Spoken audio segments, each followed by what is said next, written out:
Hello friend, आप सभी का स्वागत है एक नई टेक्निकल वीडियो में। तो फ्रेंड, आज हम बात करेंगे वीएम इंस्टेंस के बारे में, जो कि गूगल क्लाउड के कंप्यूटर इंजन की सर्विसेज है। बेसिकली वीएम इंस्टेंस हमें एक ऐसी सर्विस प्रोवाइड करती है जिसकी सहायता से हम स्मॉल से स्मॉल वीएम से जो लार्ज स्केलेबल चाहिए, यानी कि बहुत बिग साइज के भी अगर हमें वर्चुअल मशीन चाहिए तो वो सारी सर्विसेज हमें प्रोवाइड करता है। तो मैं इसका यूज हम अपनी कोई भी चीज, अगर हम अपना सब वेब सर्वर बनाना चाह रहे हैं या फिर कुछ अगर हमने कोई डेस्कटॉप रिलेटेड टास्क करने हैं तो वो सारी चीजों के लिए भी हम इसका यूज कर सकते हैं, बिकॉज ये हमें एक एक्चुअल एक मशीन का ही इंटरफेस प्रोवाइड करती है। तो मैं इसी चीजों को करने के लिए आज हम क्रिएट इंस्टेंस करेंगे और इसके फीचर के बारे में जानेंगे। तो फ्रेंड, जैसा कि हम देख पा रहे हैं, यहाँ पर हमें क्रिएट इंस्टेंस करते ही कुछ डैशबोर्ड के ऑप्शन मिल रहे हैं। यहाँ पर फर्स्ट ऑप्शन हमें मिल रहा है न्यू वीएम इंस्टेंस, यानी कि create a single VM instance from scratch, यानी कि अगर हमने अपने स्क्रैच से कोई अपनी वीएम सेट करनी है तो उसको हम सेट करते हैं। तो फ्रेंड, इसके लिए सबसे पहले यहाँ पर हमने नाम दे दिया है, जो नेम है। इसे यहाँ लेवल डिफाइन कर दिए हैं कि हम किस टाइप के लेवल चाह रहे हैं, जो कि हमें एज ए की वैल्यू का ही काम करते हैं। ये हमें जैसे अगर हम एज ए टैग का भी काम करते हैं कि हम उसको कहीं अगर इंस्टांस के केस में या फिर हम इंस्टांस ग्रुप के केस की बात की जाए तो वहां पर इन चीजों का यूज आता है। तो फ्रेंड, अब इसके साथ हमें नेक्स्ट ऑप्शन में डिफाइन करना है कि हम किस रीजन में डिफाइन करना है। रीजन मतलब कि कौन सा लोकेलिटी में, अगर हम यूएस सेंट्रल में तो वो पिक कर सकते हैं, अदरवाइज यूरोप के किसी लोकेशन से अगर हम अपना इस सिस्टम इंस्टांस बनाना चाहते हैं कि जिस कस्टमर को हम टारगेट करना चाहते हैं तो उसके रिलेटेड हम रीजन और वहां से उसके जोन डिफाइन कर सकते हैं। तो बेसिकली हमें ये लोकेशन के फंक्शनलिटी भी प्रोवाइड करता है कि हम कितनी बेटर स्पीड और वो सारी चीजें अपने कस्टमर प्रोवाइड कर सके। तो फ्रेंड, इसके बाद जो नेक्स्ट ऑप्शन दिखता है वो दिखता है मशीन कॉन्फ़िगरेशन। मशीन कॉन्फ़िगरेशन मतलब कि हमने किस टाइप की इसमें मशीनें लेनी है। यहाँ पर हमें बहुत सारे मिल रहे हैं। जनरल पर्पज मतलब कि अगर हमने नॉर्मल वेब सर्वर बनाना है या फिर हमने कोई बेसिक एक्टिविटी करनी है या हमने डॉकर बनाने के लिए, डॉकर इमेज बनाने के इसका काम करना है, वो कर सकते हैं। इसके साथ ही फ्रेंड, अगर हमें कंप्यूट ऑप्टिमाइज चाहिए, यानी कि इसमें हमें बेटर क्वालिटी के जो है सीपीयू या फिर मेमोरी, उसकी क्वालिटी बात की जाए तो वो यहाँ पर मिल सकते हैं। अगर हमें मेमोरी की बात की जाए तो वो सारी चीजें हमें मतलब इसमें कॉन्फ़िगरेशन मिल सकती है किस क्वालिटी की हमें मशीन चाहिए। तो फ्रेंड, अभी हम जनरल पर्पज पे क्लिक करते हैं। यहाँ पर हमें इसके साथ ही बहुत सारी सीरीज दिखा रहा है कि हमें E2 सीरीज लेनी है, मतलब कि हमें CPU platform selection based on availability के बेस पे करना है, या फिर हमने N2 यानी इंटेल कैस्केड करना है, यानी कि डिफरेंट टाइप्स ऑफ कॉन्फ़िगरेशन हम सेट कर सकते हैं। तो अभी हम E2 लेते हैं। इसके साथ हमें B2 तो हमारी सीरीज थी कि इसके अंदर चीज होगी, इसके साथ हमें मल्टीपल कॉन्फ़िगरेशन मिल रही है। लाइक यहाँ पर से हमें मिल रहा है अभी E2 मीडियम है, जो कि हमारा शेयर्ड कोर में काम करता है। इसके साथ ही फ्रेंड, अगर हमें बेटर क्वालिटी चाहिए तो हम स्टैंडर्ड या फिर हाई मेमोरी तक भी चाह सकते हैं, जो कि हमें सीपीयू से रिलेटेड टास्क है। तो फ्रेंड, अभी हम स्टैंडर्ड में ले लेते हैं E2 स्टैंडर्ड 8, जो कि हमारा एक बेसिक कॉन्फ़िगरेशन है। अगर आप चाहें तो अपनी रिक्वायरमेंट के हिसाब से डिफरेंट भी ले सकते हैं। तो फिर यहाँ पर हमने मशीन कॉन्फ़िगरेशन दी। इसके साथ ही अगर हमें ये कस्टमाइज चाहिए कि हम खुद ही मैनेज करना चाहते हैं कि हमें किस लेवल का इसमें कॉन्फ़िगरेशन चाहिए। जैसे कि हम देख पा रहे हैं, अगर हमें यहाँ पर कोर का भी डिफाइन कर सकते हैं। हम इस कोर का चाहिए, हमें 32 कोर चाहिए, उसी रिलेटेड हमें मेमोरी, यानी कि हमें खुद कस्टमाइज करना है, तो वो सारी चीज़ें भी हम कर सकते हैं। लेकिन अभी हम प्रीसेट में चलते हैं, तो हमें जो हमने स्टैंडर्ड में सेट करी थी इसी को हम कॉन्फ़िगरेशन लेके कंटिन्यू करते हैं। और फ्रेंड, अब हम चलते हैं, इसके साथ ही हमें डिस्प्ले डिवाइस का ऑप्शन दे रहा है, जो कि इस एक तरीके से स्क्रीन कैप्चर और रिकॉर्डिंग टूल होता है, जो कि फंक्शनलिटी होती है वो चीज इनेबल कर सकते हैं। फ्रेंड, इसके साथ अब हमें नेक्स्ट ऑप्शन में मिलता है कि अगर हम इसमें कॉन्फिडेंशियल कंप्यूटिंग यानी कॉन्फिडेंशियल वीएम सर्विस करना चाहते हैं, जिसका बेसिकली मतलब ये है कि अगर हमने जो भी हमारा डेटा है उसको हम इनक्रिप्टेड फॉर्म में रखना चाहते हैं, तो उस चीज के लिए हम इसको इनेबल कर सकते हैं। यानी कि अगर हम इसको इनेबल करेंगे तो हो सकता है उससे रिलेटेड हमें ये बताएगा कि जो इसकी कॉन्फ़िगरेशन है वो कुछ डिफरेंट होगी। बट अगर हमें इसका भी कोई यूज नहीं है, इसके साथ हमें नेक्स्ट ऑप्शन हमें देता है कि हम इसमें जो एक वीएम इंस्टेंस, इसमें हम एक कंटेनर को भी डिप्लॉय कर सकते हैं। तो इस चीज़ों को हम, यानी कि हम डॉकर इमेज हमने बना के स्टोर कर रखी है तो उसको भी हम डिप्लॉय कर सकते हैं। तो उसकी कॉन्फ़िगरेशन हम आने वाली वीडियो में डालेंगे। अभी हम चलते हैं सीधे नेक्स्ट ऑप्शन के बारे में, जो कि हमें पूछता है बूट डिस्क है। तो फ्रेंड बूट डिस्क बेसिकली इसकी एक कोर पार्ट होता है जो डिफाइन करता है कि हमें किस टाइप की मशीन चाहिए एक्चुअल में। मशीन जैसे कि हम देख पा रहे हैं, हमें यहाँ पर से अभी जो इमेज है वो डेबियन इमेज यानी डेबियन ओएस का। तो फिर अभी हम इसको चेंज करते हैं और हम लेते हैं यहाँ पर से डिफरेंट ऑपरेटिंग सिस्टम, यानी कि हम ले लेते हैं यहाँ पे सेंटोस। अगर आप दूसरे पे काम करना चाह रहे हैं, लाइक हमें सेंटोस, डेबियन, फेडोरा और एसयू, लाइनेक्स, उबंटू और विंडोज 7 डिफरेंट टाइप के ऑपरेटिंग सिस्टम मिल रहे हैं, तो उस चीज़ों को भी हम यूज कर सकते हैं। लेकिन अभी हम सेंटोस का डेमो में चल रहे हैं, तो उससे रिलेटेड हम कॉन्फ़िगरेशन लेते हैं।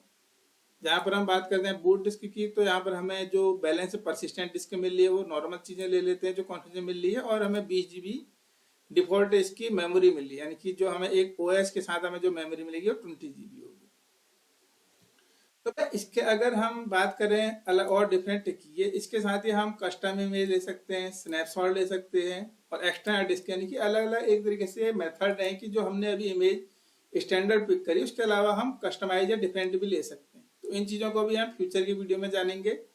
और इसके साथ अब अगर हम एडवांस ऑप्शन की बात देखें, तो यहाँ पर से हमें डिलीशन रूल भी अप्लाई कर सकते हैं। एडवांस रूल है कि हमने कि बूट डिस्क करना है, बूट डिस्क डिलीट करनी है, इंक्रिप्शन से रिलेटेड ऑप्शन रखने की, हमें किस टाइप की चीज़ें चाहिए, तो हम वो सेट कर सकते हैं। बट अभी हमने जो बेसिक कॉन्फ़िगरेशन ली उसी को हम कंटिन्यू लेकर चलेंगे।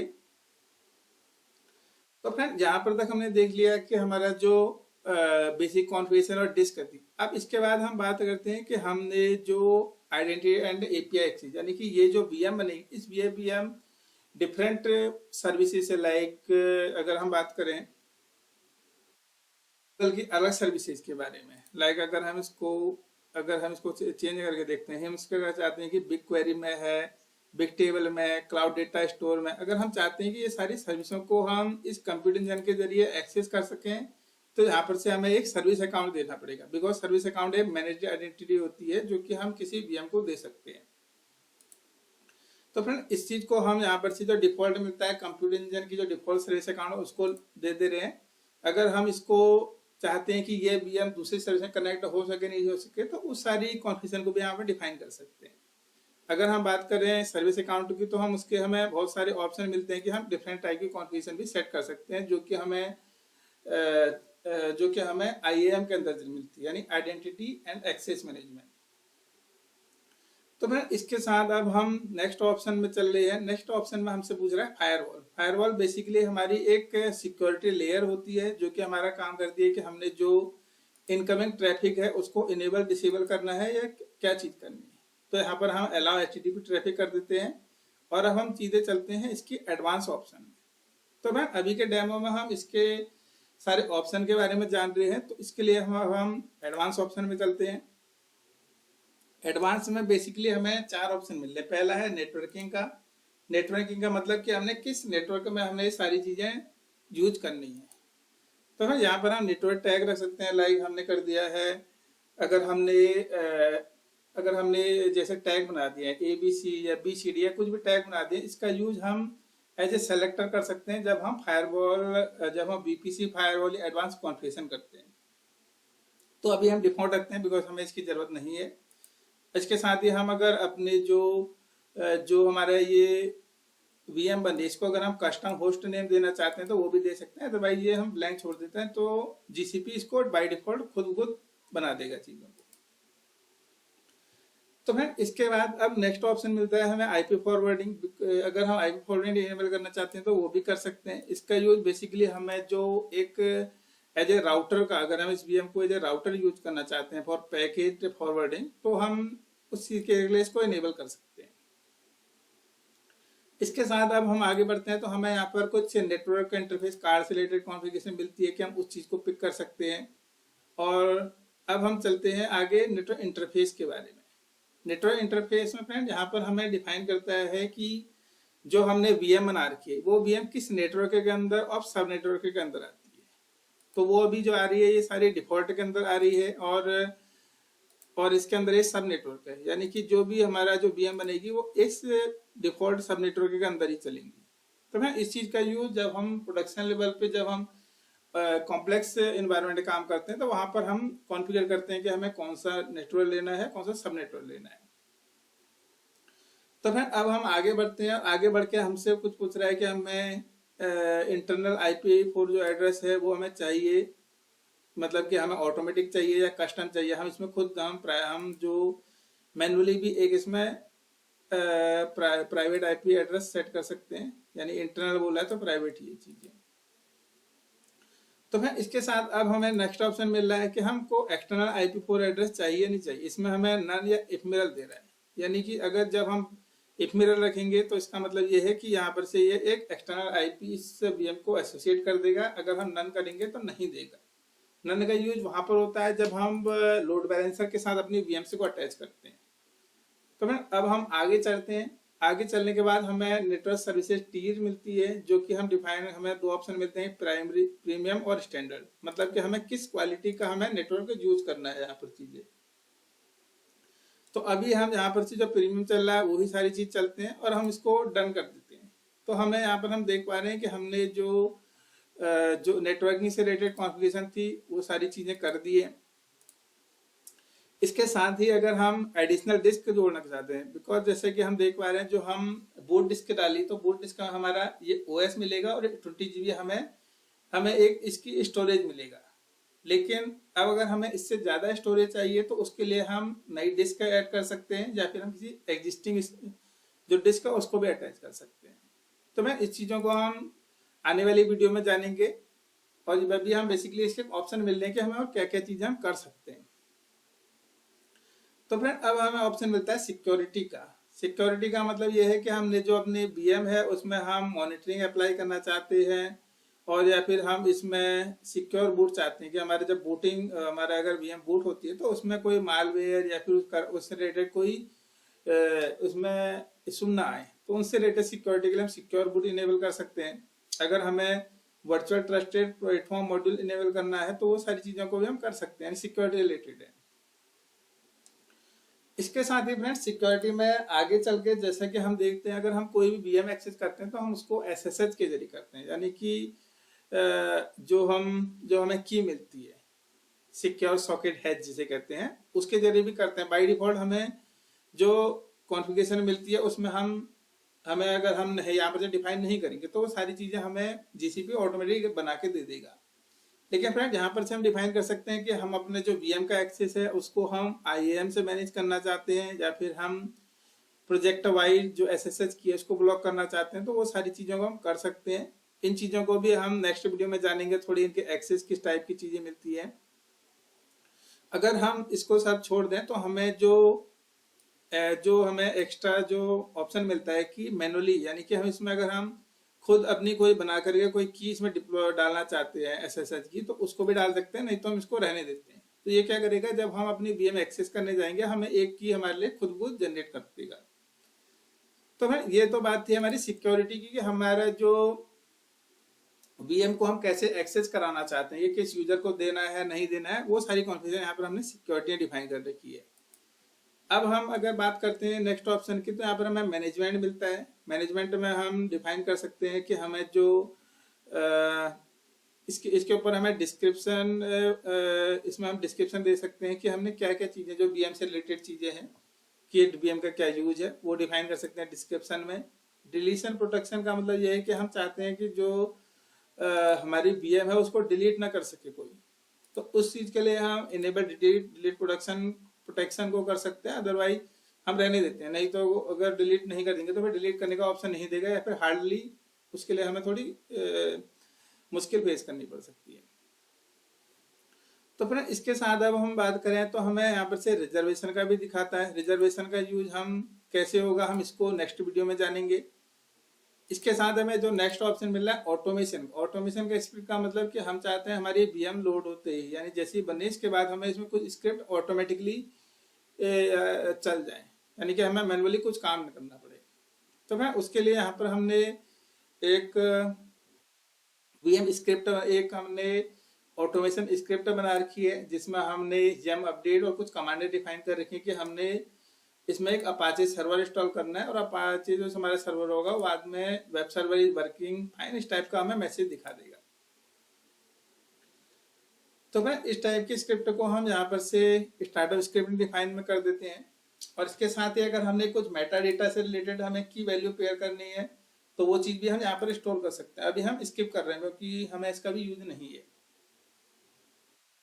एंड इसके साथ हमें जो नेक्स्ट ऑप्शन मिल रहा है वो अवेलेबिलिटी का मिल रहा है कि हमें वीएम प्रोविजनिंग मॉडल क्या लेना है, हमें स्टैंडर्ड लेना, आइडियल फॉर मोस्ट वर्कलोड और स्पॉट लेना, यानी कि डिफरेंट होगी कुछ कॉन्फ़िगरेशन चीजें। अब हम इसके साथ अगर हमें टाइम लिमिट हमने कुछ सेट करनी है तो हम टाइम लिमिट कर सकते हैं। इस चीजों को भी हम नेक्स्ट वीडियो में जानेंगे, बिकॉज ये सारे इस पे हमें एक डिफरेंट वीडियो बनानी पड़ेगी, बिकॉज ये थोड़ी डिफरेंट पार्ट है अगर हम इसको समझने पे चले। तो फिर इसके साथ ही हमें ऑन होस्ट मेंटेनेंस में बता रहा है कि हमें मेंटेनेंस के टाइम पे हमें क्या करना है, माइग्रेट वीएम इंस्टेंस से करना है या टर्मिनेट वीएम इंस्टेंस से करना है, वो चीजें हम कर सकते हैं। अगर हमको डिफाइन करना है कि हमें ऑटोमेटिक रिस्टार्ट की स्क्रिप्ट जो है वो इनेबल करनी, डिसेबल करनी, कि हमारा अगर वीएम कुछ इशू आता है तो खुद इनेबल करे ना करे, तो वो चीजों को हम यहाँ पर डिफाइन कर देते हैं। इसके साथ ही अगर हम बात करें नेक्स्ट ऑप्शन की, तो हमें यहाँ पर से पूछ रहा है कि हमको कस्टमर मैनेज्ड इंक्रिप्शन की रिवोकेशन पॉलिसी, यानी कि जब कोई इसमें इंक्रिप्शन की हो गया उसको रिवोक करता है तो उस केस में इसको क्या करना है, इसको कुछ नहीं करना है, यानी कि अगर की दोबारा से इन्वोक होती है तो वो करता है, नहीं तो हम शट डाउन भी कर सकते हैं। यानी कि बेसिक कुछ हमें जो है ये मैनेजमेंट से रिलेटेड कॉन्फ़िगरेशन है कि हम इसको एडवांस कॉन्फ़िगरेशन में मैनेज कर सकते हैं। तो फिर ये अभी तक हमने इन ऑप्शनों के बारे में जाना था, 3 ऑप्शन के बारे में, यानी कि networking, disk security, management. Okay, नहीं 4 हो गए। अब हमारे पास जो लास्ट ऑप्शन है सोलो टेनेंसी का, तो नेक्स्ट सोलो टेनेंसी का यूज हम नेक्स्ट वीडियो में जानेंगे, बिकॉज ये एक डिफरेंट सर्विसेज होती है। तो फिर आगे बढ़ने से पहले हम एक चीज पे देखते हैं कि यहाँ पर हमें इक्विवेलेंट कोड दिख रहा है। अभी तक हमने जितनी भी कॉन्फ़िगरेशन थी वो सब हमने डिफाइन करी थी कंसोल में। इसके साथ ही फ्रेंड अगर हम इसको as a command line use करना चाहते हैं तो यहाँ पर हमें एक कमांड भी दे रहा है कि हम इन कमांडों को यूज कर सकते हैं, या फिर हम रेस्ट एपीआई के जरिए भी जीसीपी को हम ये एपीआई हिट कर सकते हैं। जैसा कि हमें दिखा रहा है, हमें ये यूआरएल है, ये पैरामीटर है, तो वो हमारे लिए सारा काम एज ए ऑटोमेशन के वे में भी किया जा सकता है। तो भाई इस चीज को हम साइड करते हैं और अब हम सीधे क्रिएट करके देखते हैं चीजों को। अगर ये सारी चीजें कॉन्फ़िगरेशन सही होंगी तो हमारे लिए ये वीएम को क्रिएट कर देगा, और जैसे ये क्रिएट करेगा तो हम इन चीजों को देखेंगे कि क्या हमारे जो कॉन्फ़िगरेशन है सारी चीजें चल रही है नहीं चल रही है। तो फिर अभी हम ये सारी चीज चल रही है, लेकिन इससे पहले थोड़ी मैं बताना चाहूँ, कभी कभी ऐसा होता है पॉसिबिलिटी की जो हमने ये ऑटोमेशन स्क्रिप्ट दे रखी है, ये कभी कभी हमें लगता है कि चल नहीं रही है, बिकॉज अगर हम इसकी जो मेमोरी अगर हम कम देंगे तो उस केस में हो सकता है कि ये ज्यादा टाइम ले ले, फिर मेमोरी स्टक हो जाए। तो इसके लिए हमें गुड क्वालिटी की हमने अपनी जो हमने वीएम और वो रैम से रिलेटेड कॉन्फ़िगरेशन को सही रखनी चाहिए, तो उसके लिए हमारा सारा काम जो क्या है बहुत बेटर वे में हो सकता है। तो भाई इसके साथ ही हम देख पा रहे हैं हमें यहाँ पर 2 आईपी मिल रहा है, एक इंटरनल आईपी है, एक्सटर्नल आईपी। इंटरनल आईपी का यूज जब हम एक बीपीसी यानी वर्चुअल प्राइवेट क्लाउड के अंदर हम मल्टीपल वीएम और रिसोर्स को कनेक्ट करना चाहते हैं तो उस केस में यूज करते हैं। और एक्सटर्नल आईपी जैसा हम बनाते हैं, उसको क्लिक करके देखेंगे तो हमें पब्लिकली आईपी देता है कि हम इसके जरिए इस वीएम को पब्लिकली एक्सेसिबल कर पाए। तो फिर अभी यहाँ पर से चीज नहीं लोड हो रही है, बिकॉज इसके अंदर जो हमने ऑटोमेशन स्क्रिप्ट थी अभी तक वो सारी चीज प्रोसेस हो रही होगी। तो फिर जब तक ये सारी चीज प्रोसेस होती है तो इसके लिए हम थोड़ी इसकी कॉन्फ़िगरेशन देख लेते हैं, इसमें स्टांस में क्या चीजें मिल रही है। अगर हम स्टांस को क्लिक करें तो यहाँ पर से हमें सारी इंफॉर्मेशन मिल जाएगी, क्या हमारे स्टांस से रिलेटेड कॉन्फ़िगरेशन है, क्या रनिंग स्टेट है, और जो जो चीजें हमने यहाँ पर डिफाइन करी थी। तो फिर इसके साथ ही जैसे कि हम देख पा रहे हैं यहाँ पर से हमको अभी अगर बात करें तो हमने जो जो कॉन्फ़िगरेशन डिफाइन करी थी, हमने जो भी स्क्रिप्ट डिफाइन करी थी, बेसिकली अगर हम देखें तो स्टार्टअप स्क्रिप्ट थी, वो स्क्रिप्ट यहाँ पर हमने दिखाई दे डाल रखी है। जब ये चीज कंप्लीट हो जाएगी तो इसके बाद ये ऑटोमेटिकली हमें इस आईपी पे हमें कंटेंट दिखाना स्टार्ट कर देगा। तो फिर अब बात आती है कि अगर हमने इस कॉन्फ़िगरेशन में कुछ अपडेट करना चाह रहे हैं तो उसके लिए हमें एडिट कर सकते हैं, बट यहाँ पर हमें कुछ लिमिटेड ऑप्शन ही मिलते हैं। लाइक इसको हम एडिट करके देखते हैं। तो फिर यहाँ पर बेसिक ऑप्शन ठीक है, इसका हम नाम एडिट नहीं कर सकते हैं। अगर हम बात करना है इसमें हम enable connected to serial port को ऑप्शन अपडेट कर सकते हैं। यानी कि बेसिक कुछ लेवल तक ही हमें कस्टमाइजेशन का ऑप्शन देता है, और बाकी जो सारे ऑप्शन है हम देख पा रहे हैं वो सारी चीजें यहाँ पर से हमारी डिसेबल हो चुकी है, बिकॉज वो इसकी कोर सर्विसेज होती है। अगर हमें वो सारी चीजें दोबारा से चाहिए तो हमको वो एडिट का ऑप्शन नहीं देता, तो उस केस के लिए हमें अपना जो स्टांस है उसको डिलीट करके नया स्टांस बनाना पड़ेगा चीजों को। तो फिर इस चीज को अभी तक हमने बीएम के स्टांस और उसके कॉन्फ़िगरेशन के बारे में जाना। तो फिर जैसा कि हम जानते हैं, अगर हमने कोई भी बीएम एक्सेस करनी है तो उसके लिए हम या तो इसके जो आईपी है, आईपी को हम पुट्टी के जरिए एक्सेस कर सकते हैं, बट अगर हम बात करें तो इसको हम एसएसएच के जरिए भी कनेक्ट करके देख सकते हैं। यहाँ पर से अभी हमने एसएसएच क्लिक कर दिया है, तो हम इस बीएम के अंदर एसएसएच कनेक्ट करके देखेंगे कि कैसे हम ये सारी चीजों को एक्सेस कर सकते हैं। तो फ्रेंड यहाँ पर से ये सारी चीजों को यहाँ पर से एक इसने ऑटोमेटिकली एक जो एसएसएच की है उसको बना करके बीएम के अंदर ट्रांसफर कर रहा है। तो फ्रेंड जैसा कि हम देख पा रहे हैं यहाँ पर से इसने एक हमारे लिए एसएसएच का इंस्टांस, मतलब कि हमें एक मेथड इसने कनेक्ट करके दे दिया एसएसएच की। अगर हम एडिट करके देखें तो फ्रेंड हमने अभी तक इसमें कोई एसएसएच की कॉन्फ़िगरेशन नहीं दी थी। जैसा कि यहाँ पर हम देख पा रहे हैं, यहाँ पर हमने डिफाइन नहीं करी, लेकिन यहाँ पर जैसे ही हमने एसएसएच क्लिक करा तो इसने हमारे लिए एक की और एक यूजर नेम इसने यहाँ पर से हमारे लिए बना दिया है। तो इसका हम यूजर नेम और की का यूज करके अपने पुट्टी से भी इस चीज को एक्सेस कर सकते हैं, या फिर हम एसएसएच से भी सारी इसको, यानी कि जो हमें क्लाउड एसएसएच दे रहा है इसके जरिए इसको एक्सेस कर सकते हैं।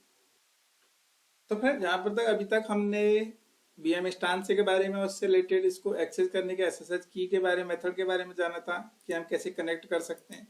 तो फिर एक बार हम जो एक्सटर्नल आईपी को क्लिक करके देखते हैं, और फिर अगर ये सारी चीजें ओके हैं तो हमने जो कंटेंट यहाँ पर डाला था, यानी कि हमने वेब सर्वर वर्किंग फाइन हमने इस स्क्रिप्ट में डिफाइन करा था, और वो चीज हमारी पोर्ट 80 पे हमें यानी पब्लिक आईपी में दिखा रहा है कि सारी चीजें ओके हो चुकी है, यानी कि हमारा जो अपाचे सर्वर है उसमें कॉन्फ़िगर हो चुका है और हमारी बीएम सही चल रही है। तो फिर आज हमने इसके बेसिक ऑप्शन से, यानी कि बेसिक और बीएम को बनाने के तरीके के बारे में जाना, जिसमें हमने स्क्रैच से सारे ऑप्शन डिफाइन करे।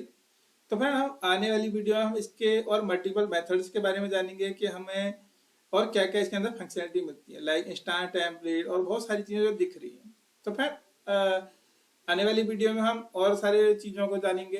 तो आज की वीडियो में जुड़ने के लिए धन्यवाद। Thank you.